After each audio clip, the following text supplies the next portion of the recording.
All right, good day, everybody, and welcome back to a special weekend edition of True Crime Loser. Lori Daybell appeared in court for the first time in Kauai. The whole thing took less than 15 minutes. It started with the judge saying to Lori, you have the right to an extradition hearing.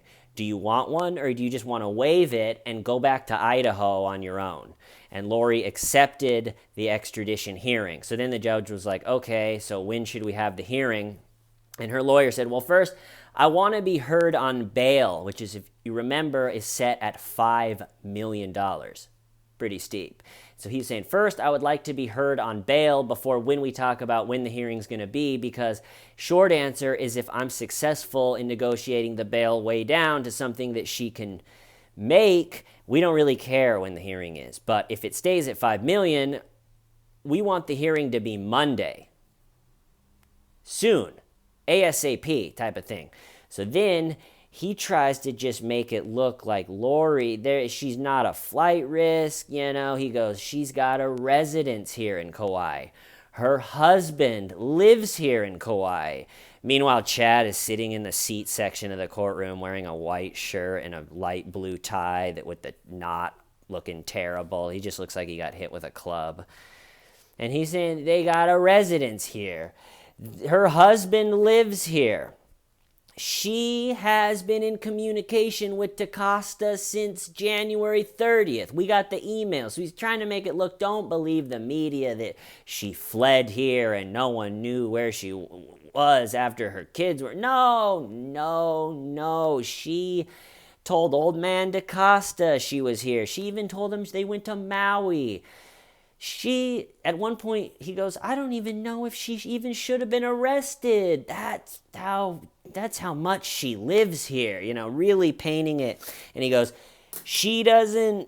there's no life in prison on the table. There's no death penalty on the table. I think it's realistic. He keeps going, we just got a couple felonies and a couple misdemeanors. That's all, just a couple felonies and misdemeanors. With cases normally, with this level of charges, I think we should do 10 to 20,000. And then his big line was, let's do a bond that ensures her appearance, not ensures that she can't make it. Not a bad line. Okay, now it's the prosecution's term. And he says, listen, these felonies that she's looking at, some of them could be up to 14 years. So because of Class B with a bunch of numbers that who knows what they mean, a bunch of law numbers, they actually meet serious crimes here in Hawaii.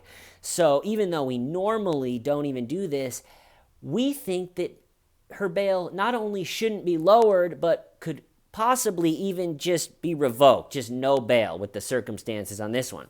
So he goes through the bullet points that saying how it meets everything for no bail. So first one is risk that she'll flee. And he points out she already left Idaho. This whole thing happened in Idaho. We're sitting here in Hawaii. That right there. The second one, risk that she'll obstruct justice. And he goes, literally, one of her charges is obstructing justice. The next one is if she's a danger to any person or her community. And you can tell as he's reading that, danger to any person or her community. In his head, he's thinking of everything that's happened in this case. And he gets done, and he's kind of speechless. He's like, danger to any person or community? Well, certainly she meets that, And then he goes on to just be like, just to refute everything her lawyer says, she goes, she has no ties to this island. They got some rented condo. She's been here for a few months with her new husband. We think that there may be, like I said, in this circumstances, he was like, we don't normally even ask for this, but in this circumstances, we think maybe even no bail. And this whole time, Lori's just going, what? Oh my God, my blonde hair. And then they talk about an ID hearing, which I think is either the extradition hearing or hearing right before that, where the state has to prove that she is the Lori Daybell that is on the actual extradition. And so the state said, we would like 3 weeks for that. We got to compare fingerprints. We got to get a bunch of stuff out from mainland. We got to get witnesses brought out from mainland. The one good thing that Lori did in all of this by going to Hawaii is they're probably going to fly all of her relatives and witnesses out to Hawaii. So at least with all of the lives that she's ruined, at least they'll get a trip to Hawaii out of this. So he's saying we got to get all these witnesses. We got to compare fingerprints. We need 3 weeks to prepare for the ID hearing. And then Lori's lawyer is like, 3 weeks? What takes 3 weeks? You compare a few fingerprints, you get a witness flown out. It doesn't take 3 weeks. But still, all of this ID hearing and the extradition hearing, I think, is not even registering in Lori's head. All that this 15 minutes to her is this bond that's set at $5 million going to be lowered so I don't have to spend weeks in jail just leading up to the ID hearing, And so I don't think she even cares about the extradition talk. She's just sitting there waiting for someone to say something on her bond being lowered. And she's looking at her lawyer, and all of a sudden the Hawaiian judge goes, and the bail is confirmed at $5 million. And Lori's eyes just close in horror.